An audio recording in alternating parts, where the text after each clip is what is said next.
Bonjour, bienvenue dans la troisième séance de formation en management des ressources humaines. Dans cette vidéo, je vais poursuivre l'explication de l'analyse des postes. L'analyse des postes est la base de toute activité de management des ressources humaines. Elle a un lien avec les objectifs de l'entreprise, car le profil de poste permet de refléter les objectifs spécifiques de poste et ses contributions aux objectifs globaux de l'entreprise. Donc la définition de chaque objectif attribué au poste permet à chaque collaborateur de savoir ce que l'on attend de lui.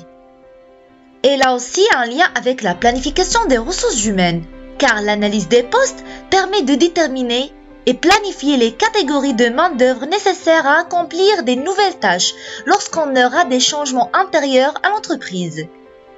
Elle a un lien avec le recrutement, car l'analyse des postes permet aux recruteurs de définir les critères de sélection des candidats sans recours à l'analyse des postes et sera incapable pour le recruteur de préciser quel demandeur d'emploi va chercher.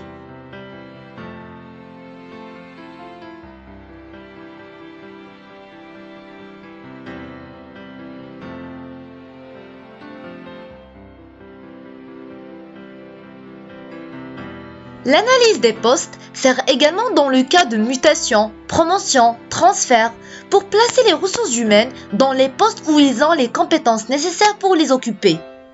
Elle a une relation avec les évaluations des emplois, car elle aide à faire une comparaison entre les exigences des postes afin de faire une évaluation précise et de déterminer la valeur juste de chaque emploi pour l'attribuer à un salaire équitable.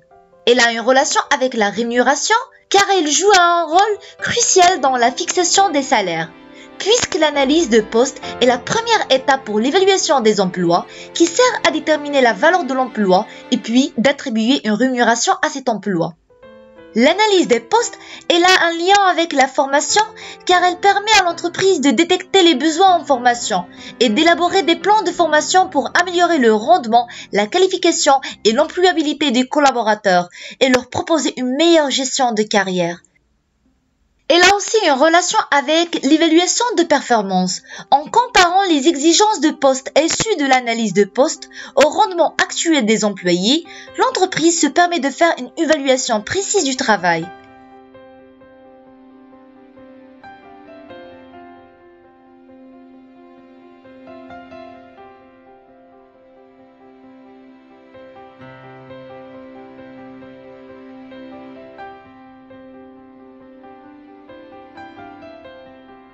L'analyse des postes, elle a quelques limites. Je cite comme exemple l'influence du titulaire du poste sur sa description de fonction, l'incohérence entre ce qui est déclaré et la réalité, la difficulté à saisir l'essentiel de la fonction.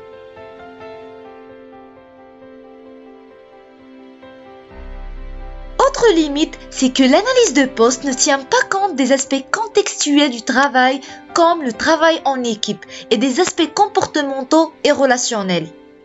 Les descriptions des observateurs rendent compte d'une situation existante plutôt que d'une manière idéale de faire, c'est-à-dire il décrit l'exécution de tâches en réalité même si ne sont pas exécutées d'une manière idéale.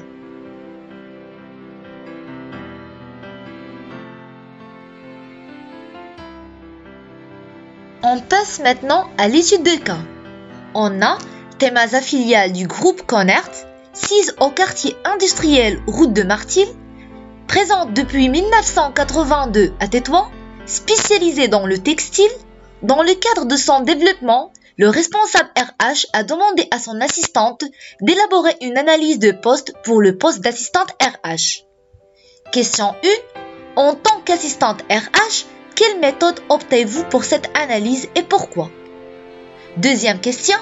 Élaborer un essai de description de poste d'assistante RH en respectant le processus d'analyse de poste. Et la dernière question.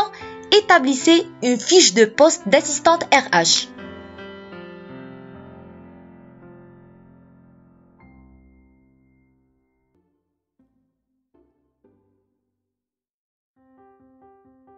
Comme réponse à la première question, En tant que je suis une assistante RH, je vais choisir une autodescription, puisque je suis le titulaire de poste et je peux décrire de bon en bout l'exécution des tâches correspondantes à mon poste. Et puisque je serai supervisée par mon responsable, le risque que les informations collectées pourront être faussées par une surévaluation ou sous-évaluation est minime.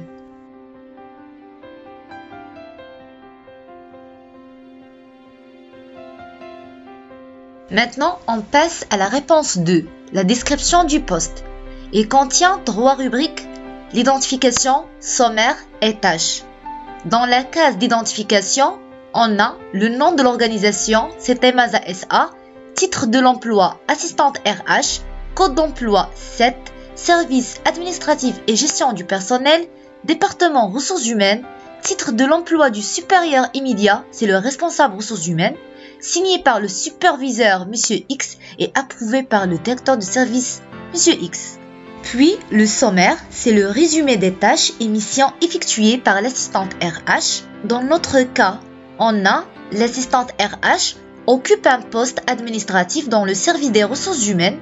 Elle établit les déclarations auprès des organismes sociaux, les fiches de paie, les contrats de travail. Elle a un rôle de jonction ou d'interface entre la direction des ressources humaines et les différents collaborateurs de l'entreprise. Elle se consacre au suivi administratif des dossiers du personnel comme le contrat et les congés. Elle fait des mises à jour des procédures administratives et sociales. Il peut être responsable des bases de données du service et outre sa connaissance du droit du travail, elle assiste son supérieur dans le domaine de la formation ou du recrutement et elle doit maîtriser les outils informatiques et les logiciels de paie. Ainsi, l'assistante RH peut se charger de la rédaction juridique de certains accords tels que la participation et l'intéressement des salariés, établir le bilan social, préparer les réunions avec les partenaires sociaux et organiser les élections des délégués du personnel.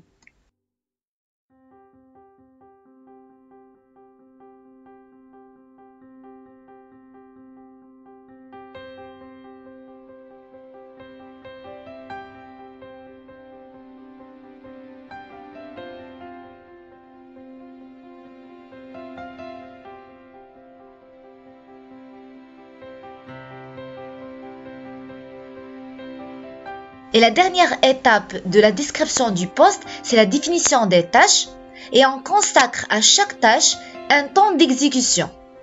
Par exemple, ici parmi les tâches de l'assistante RH, c'est gérer les absences au quotidien, traiter les courriers administratifs, archivage et classement, établir le tableau de bord pour le responsable RH, assister le responsable dans les plans formation, de recrutement, gestion de carrière, mobilité et la gestion prévisionnelle des emplois et des compétences, remplir les bordereaux de charges sociales, suivre les dossiers du CNSS, préparer les réunions, rédiger les contrats de travail, établir les bulletins de paie et organiser les départs du personnel.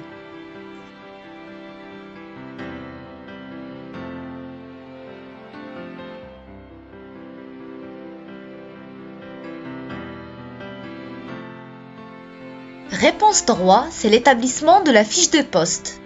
On a le poste assistante RH, nom de l'agent Madame Sarah Bakori, date de création et mise à jour, c'est le 9/9/2018, métier, administration et gestion du personnel, l'intitulé du poste, c'est l'assistante RH dans la société Temasa, direction, c'est la direction des ressources humaines, service des ressources humaines.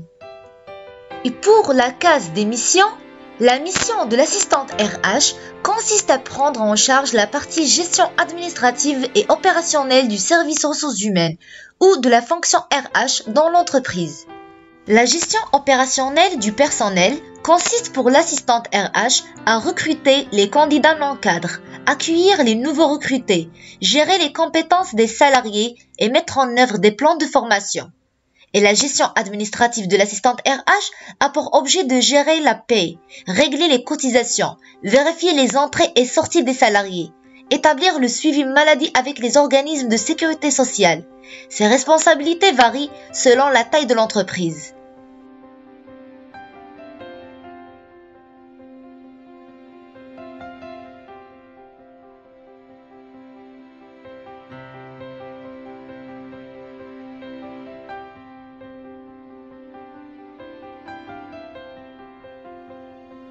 Maintenant, les activités principales de l'assistante RH sont établir les bulletins de paie, recevoir les candidats non cadres, établir les contrats de travail, assurer le suivi du tableau de bord des présences, remplir les bordereaux de charges sociales, procéder aux déclarations auprès des organismes sociaux, suivre les dossiers maladie et prévoyance, gérer les absences et les départs du personnel, gérer l'accueil, traiter le courrier administratif, la préparation des réunions avec les partenaires sociaux, la gestion de la mobilité et des carrières et assister le responsable RH.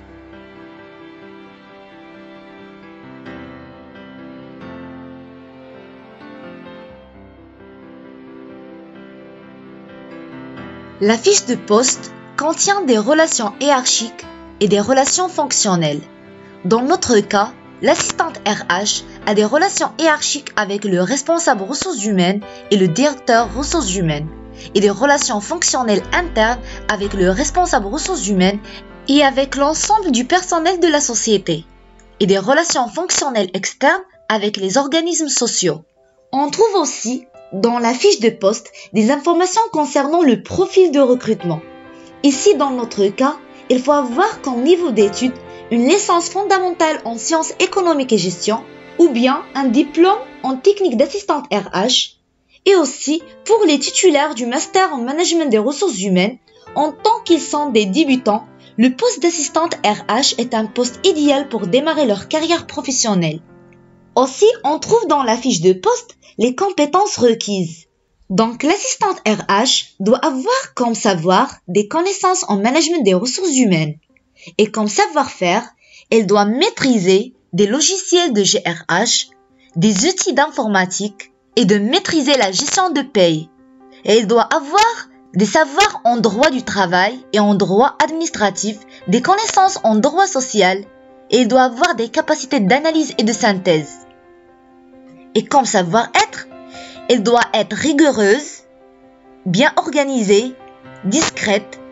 Elle a un sens de l'écoute, sens de la négociation, capacité d'adaptation, résistance au stress, pragmatisme, dynamisme, sens du service et aisance relationnelle.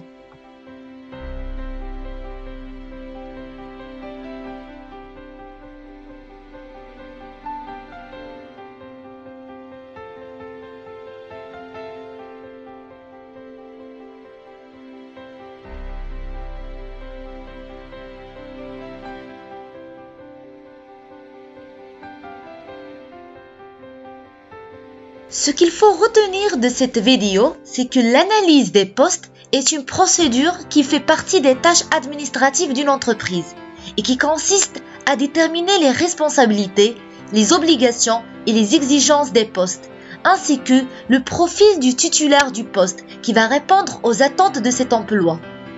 Cette analyse permet de décider quelles personnes devraient être embauchées pour occuper les postes en fonction de leurs compétences et de leur expérience.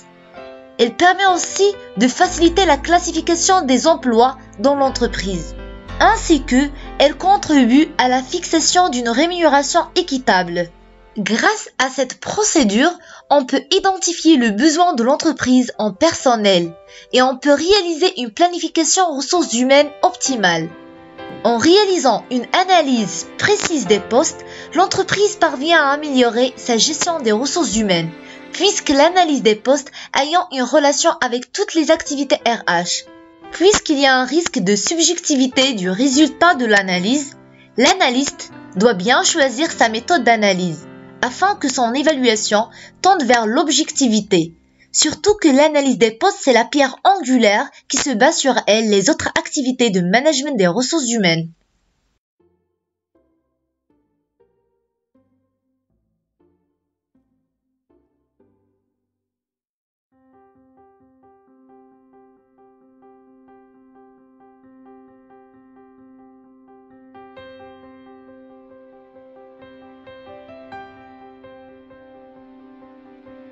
Ma vidéo est terminée et ne vous oubliez pas que ma finalité ultime c'est l'apprentissage pour tous. Et n'hésitez pas à s'abonner à ma chaîne. À bientôt!